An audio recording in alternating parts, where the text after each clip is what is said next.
ਹੁਣ ਤੁਹਾਡੇ ਨਾਲ ਜਾ ਕੇ ਖਾਲੀ ਕਰਕੇ ਤੁਹਾਨੂੰ ਦੇ ਰਹੇ ਨੇ और की चाहिए है बस जाएं ये ले एक भेजे जी साथ उन्हें बुला लो वो क्यों नहीं खाली कर रहा है की बदमाशी हुई किराया भी सारा पूरा होगा रिकवर होगा ठीक है जाएं छोटे छोटे इश्यूज हल कर लिया करो ना यार चौकी इंचार्ज साहब हैं जो इस किस्म की दरखास्त तो उस पर आपको सच हो जाता है बंदा मस्ती कर रहा है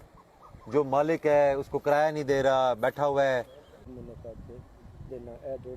कितने थे स्टेशन थे जिस स्टेशन ते जगह है तो रहंदा चक शेर में ठीक है हुन केलियां उथों मैं ना सर जी नाम मेरे की दुकान है जी दुकान है किस चीज दी दुकान है सर जी खाली पई है पीछे बना रहा है मालिक तुसी हो हुन ओ की कहंदा है वो ना किराया ही देंदा है जाके दो ना दुकान खाली करके दे हवाले करो यार ठीक है देख लें ये मालिक है कि नहीं बस सर जी ना किराया दे रहा है इससे वाले ना मैं वाला वेला करा रहा ना सामान दे रहा ठीक मैं पैदल टुर के रोज शामी जाना जानवर मेरे साथ जी हुन ਤੁਹਾਡੇ ਨਾਲ